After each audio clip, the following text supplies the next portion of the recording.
বৈধ অবৈধ কোনো কাজ করতে গিয়ে যদি সফলতার সঙ্গে কাজ করে চলে আসি, তখন নিজে মনে মনে খুব খুশি হই। কাজটা করতে গেলাম, কেউ বুঝলো না, 100% কমপ্লিট করে নিয়ে আসলাম। চোখ দিয়ে কোনো কাজ করতে গেলাম, আল্লাহ না করুক সবচেয়ে সুন্দরী একজন মেয়ে পাশ দিয়ে যাচ্ছে, তাকে মজায় দেখে দেখে তৃপ্তি নিলাম। কেউ দেখলো না, খারাপ মন্তব্য করলো না, মনে মনে বড় খুশি হলাম। কেউ দেখে নাই, আমি কিন্তু মজা ঠিকই নিয়েছি। এইরকম লজ্জাস্থান দিয়ে কেউ অপাত্রে কোনো জায়গায় ব্যবহার করলো, তৃপ্তি নিল, মজা নিল, কেউ বুঝলো না, কেউ জানলো না, কোনো রকমের তার নামে কোনো রকমের কমপ্লেন হলো না। লোকটা বড় নিশ্চিন্তায় বন্ধুরা আমার খুশি হয়ে গেল, পৃথিবীর কেউ বুঝলো না। কিন্তু রব্বে কারিম জানায়া দিলেন, যেই অঙ্গগুলি ব্যবহার করে আমার হুকুম তুমি লঙ্ঘন করেছ, এই অঙ্গগুলি তুমি তোমার মনে করলে কি হবে? অঙ্গগুলি আমি আল্লাহর সিআইডি। হাত ব্যবহার করে চুরি করেছি, হাত ব্যবহার করে মার উপরে আঙ্গুল উঠেছি, এ হাত ব্যবহার করে আলেমের বিরুদ্ধে স্লোগান দিয়েছি, এ হাত উঁচু করে ইসলামের বিরুদ্ধে কলম লিখেছি।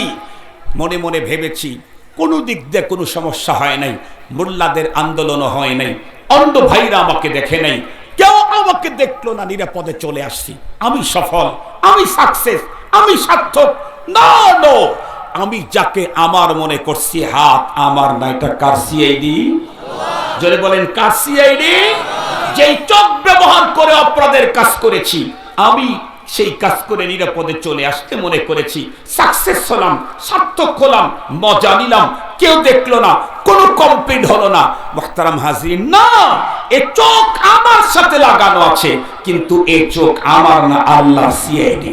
চোখ আল্লাহর আদালতে আমার অপরাধের বিরুদ্ধে সব আমার অপরাধের কথা বলে ফেলবে, হাত অপরাধের কথা বলে ফেলবে, পা অপরাধের কথা বলে ফেলবে। সঙ্গত কারণেই কোনো মানুষের মাথার মধ্যে যদি এতটুকুন থাকে, মাটি থেকে তৈরি আমি, মাটিতে রিটার্ন ব্যাক, আবার আমাকে দ্বিতীয়বার মাটি থেকে বের করে নিয়ে আসা হবে, রবের সামনে দাঁড়াইতে হবে। রব তখন আমার সারা জীবনের অপকর্মের উপরে বিচার করার জন্য সাক্ষী ঠিক করে রাখছেন। তার একটা সাক্ষী তো এমন, যাকে ছাড়া আমি চলতেই পারি না, আমার হাত ছাড়া তো আমি চলতে পারি না, যার ছাড়া আমি অপরাধ করতেই পারি না, আমার চোখ ছাড়া তো চোখের অপরাধ করতে পারি না, হাত ছাড়া তো হাতের অপরাধ করতে পারি না, পা ছাড়া তো পায়ের অপরাধ করতে পারি না। যেই পা দিয়ে অপরাধ করলাম, সে পা আমার বিরুদ্ধে মালিকের দরবারে সিআইডি আমার বিরুদ্ধে কথা বলবে, আমার বিরুদ্ধে আপিল করবে, সাক্ষী দেবে। সুতরাং আমার জীবনে গোপনে, ওপেনে, রাত্রে, দিনে, একাকি, কম্বাইন, কোথাও কোনো অবস্থাতেই মালিকের সঙ্গে নাফরমানি করা, আর একটু জোরে বলেন, নাফরমানি করা যাবে না। আপনারা বলেন তো দেখি, কোনো একজন মানুষ যদি জানতে পারেন যে আপনাকে আমার সামনে আসতেই হবে, এটা জানার পরেও কি আপনি আমার বিরুদ্ধে মানুষের সামনে অনেক বকাঝকা করবেন? কখনোই না।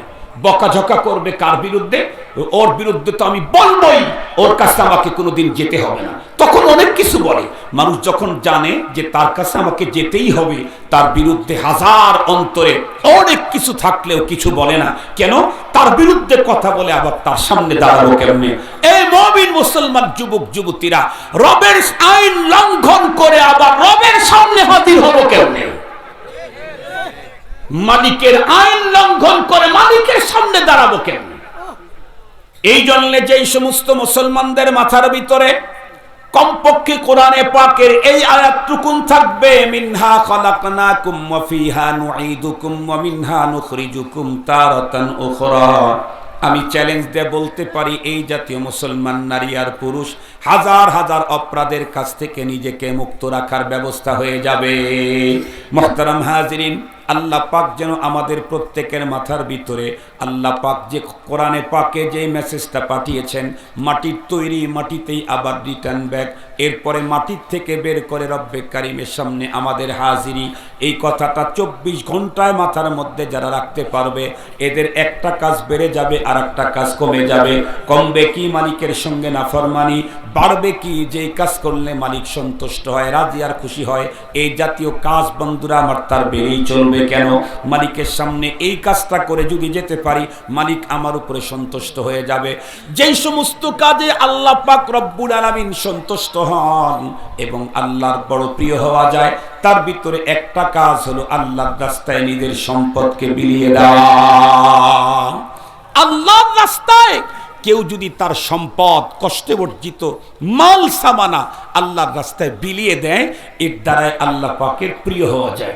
আস্তাখি হাবিবুল্লাহ, আস্তাখি কথা বলেন হাবিবুল্লাহ। দানবীর যারা আল্লাহর দোস্ত, তবে দানটা হতে হবে কার জন্য? যেন আল্লাহর জন্যই। আমি আরেকজনের জন্য দান করলে ওনার দোস্ত হব কেমনে? ওনার জন্য দান করলে ওনার দোস্ত, ওনার উপকার করলে ওনার দোস্ত। আমি লোক দেখানোর জন্য দান করলে আল্লাহর দোস্ত হওয়া যাবে না, আল্লাহর জন্য দান করলে আল্লাহর দোস্ত হওয়া যাবে। আলহামদুলিল্লাহ, মাদ্রাসাটার শুরু লগ্ন থেকে বললেই চলে, 1-2 বছর পরেই আল্লাহ পাক আমাকে আপনাদের খেদমতে হাজিরির সুযোগ দিয়েছেন। আমি আলহামদুলিল্লাহ চেষ্টা করি এই অঞ্চলের কমপক্ষে এই মাহফিলটাতে আসার জন্য। আমি কিন্তু বড় না, দাদা উস্তাদ আমার দাদা হুজুর যেটা বলে গেছেন ওইটা আমাদের জন্য দোয়া। উহিব্বুস সালিহিনা ওয়া লাস্তু মিনহুম। আমরা নেককারদেরকে মুহাব্বত করি, নিজেরা নেককার হতে পারি নাই, তবে আশা রাখি আল্লাহ ইয়ারযুকুনি সালাহ, আল্লাহ যেন একদিন তাদের বলা অনুযায়ী আমাদেরকে হওয়ার গড়ার তৌফিক দান করেন। আমিন বলেন, আমিন বলেন। মুহতারাম হাজিরিন, আমরা বড় না, তবে অনেক বড়দেরকে দেখেছি। আলহামদুলিল্লাহ বলেন, আলহামদুলিল্লাহ বলেন। এশিয়ার ভিতরে হাদিসের জগতের বড় সম্রাট শেখুল হাদিস আল্লামা আজিজুল হক রহমতুল্লাহি আলাইহির ডাইরেক্ট ছাত্র, হুজুরের কাছ থেকে হাদিস পড়ানোর, বুখারী পড়ানোর এজাজত প্রাপ্ত। এটাই তো আমার জীবনের বড় সম্পদ, আর কি লাগে? মুহতারাম হাজিরিন, ফকিহুল মিল্লাত বাংলাদেশের ভিতরে ফেরাসত বলা আলেম যারা চলে গেছে, যাদের ভিতরে ফেরাসতে ইমানি মিয়াবিয়া ছিল, তার ভিতরে একজন ফকিহুল মিল্লাত মুফতি আব্দুর রহমান রহমাতুল্লাহি আলাইহি। বাংলাদেশে দেওবন্দিয়াতের উপরে এই পরিমাণের শক্ত মানুষ আমি খুব কম দেখেছি। আল্লাহ তাআলা এই দুই বুজুর্গের কবরকে রহমতে ভরে দিন। একটু জোরে বলেন না আমিন। আরো অনেক বুজুর্গকে আল্লাহ তাআলা দেখার সুযোগ দিয়েছে। আমাদের আমার শাইখ ও মুর্শিদ বলেন, তুমি কোনো বুজুর্গকে দেখো নাই, কিন্তু একজন ওই বুজুর্গকে দেখছে, তাই তুমি ওর চেহারার দিকে তাকায় থাকো, ওর চেহারার ওয়াসিতায় আল্লাহ ওই বুজুর্গের ফয়ুজ ও বারাকাত তোমাকে নসিব করবেন। সুবহানাল্লাহ, সুবহানাল্লাহ। এই মুহতারাম হাজিরিন, এই দিনই প্রতিষ্ঠান দেখতে দেখতে অনেক বিশাল বিস্তৃত জায়গা আলহামদুলিল্লাহ হয়ে গেছে, তাই না? আপনারাই তো দিয়েছেন, আপনারাই দিয়েছেন না? আপনাদের সহযোগিতায় হয়েছে না? আমি 5টা মিনিট আপনাদের কাছে, রাত এখন অনেক 12টা বেজে গেছে, রাত এখন অনেক 12টা বেজে গেছে, 12টা পার হয়ে গেছে। এই গভীর রাত্রে আল্লাহ পাক রব্বুল আলামিন প্রথম আসমানে এসে বান্দাদেরকে ডাকতে থাকেন। কে বাপ চাও, কে রিজিক চাও, কে সুস্থতা চাও, সব দেওয়ার জন্য রব আমাদের এখানে এসে আমাদেরকে ডাকতেছেন।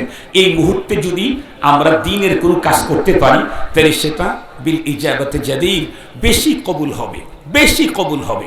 এই জন্য আমাদের এখানে আলহামদুলিল্লাহ 313 অথবা আজীবন সদস্য, 313 না, আমাদের মাদ্রাসায় 1000 হয়ে গেছে, এই জন্য 313 বলা হয় না, আজীবন সদস্য বলা হয়।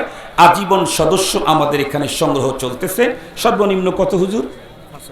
সর্বনিম্ন 5000 টাকা বছরে, পুরা বছরে 5000 টাকা দিবেন। এইরকম 2-1 জন আল্লাহর